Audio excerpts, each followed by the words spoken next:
वहां आवाज देगा तो इंसानों की 3 हालतें, अपनी जगहों से निकल पड़ेंगे, मुतफर्रिक बिखरे हुए होंगे, बिखरने के बाद सीधे आवाज की तरफ भागेंगे, जैसे पतंगे छुपे हुए हैं, उसके बाद रोशनी देखते हैं तो निकलते हैं अपनी जगहों से, फिर मुतफर्रिक होते हैं, फिर दौड़ते हैं रोशनी की तरफ।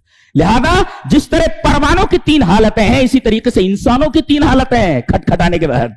यौम यकूनुन्नासु कल फराशिल मबसूस, उस दिन इंसान बिखरे हुए पतंगों की तरह, बिखरे हुए परवानों की तरह हो जाएगा, और सारे के सारे एक ही ड्रेस में, सारे के सारे एक ही ड्रेस में।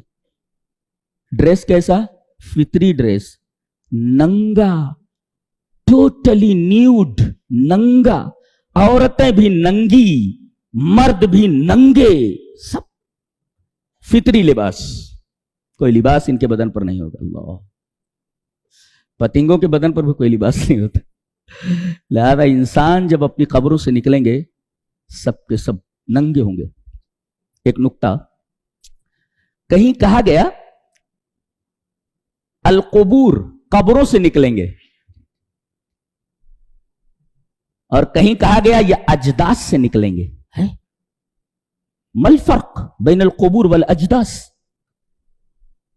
कुबूर कहते हैं ऐसी कब्रों को जिसका निशान जाहिर हो, अच्छा ये कब्र है, और अजदास कहते हैं उन कब्रों को जो बेनिशा हो, पता ना चलता हो कि यहां कब्र थी। बास कब्रें निशान ज़दा होती है, मालूम हो जाता है ये कब्र है, और बास कब्रें हम नहीं जानते कि यहां कब्र है, बेनिशा है। अल्लाह फरमा रहा है तुम्हें मालूम नहीं, हमें मालूम है। वो जो जाहिर कब्रें हैं वहां से भी मुर्दा निकल पड़ेगा, और जिन कब्रों के बारे में तुम्हें मालूमात नहीं है, वो बेनिशा है, वहां से भी देखोगे अचानक खड़ा हो जाएगा आदमी, और जदस से निकलेंगे। जदस यानी वो बेनिशान जो कब्रें हैं, जो बेनिशान हैं, वहां से निकलेंगे। जदस क्यों कहा गया? अल्लाह अकबर। जदस कहते हैं सौतुल हाफिर इन द रक्स, घोड़ा दौड़ रहा हो तो घोड़े के दौड़ते वक्त जो आवाज होती है टाप की, टप टप टप टप, ऐसे सौतुल हाफिर इन द रक्स, घोड़े के दौड़ते वक्त उसकी जो आवाज होती है, दैट इज कॉल्ड जदसा। इसका मतलब यह होगा कि कब्रों से निकलने के बाद जब भागेंगे तो उनके कदमों की आवाज सुनाई देगी, भाग रहे हैं।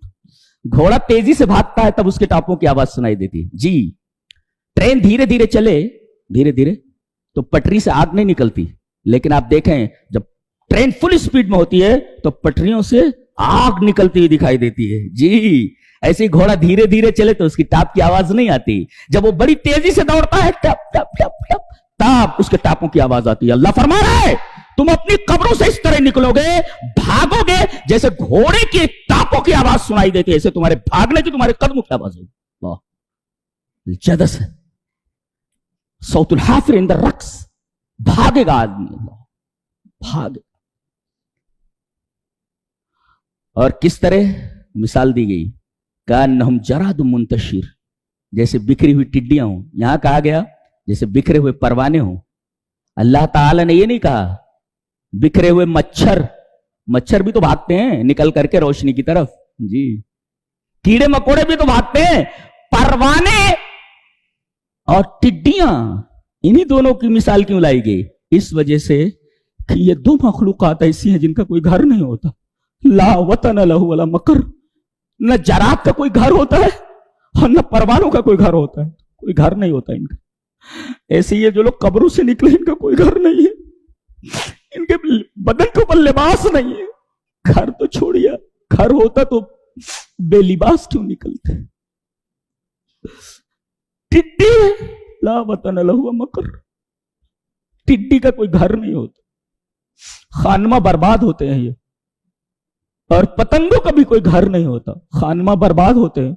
तशबीह कितनी आला है कि इंसान अपनी कब्र से निकलेगा, उसका कोई घर नहीं है, तो उसका कोई घर नहीं, बदन पर लिबास नहीं है। पतंग, टिड्डी, ला वतन लहु वला मकर, दोनों के घर नहीं, दोनों खानमा बर्बाद होते।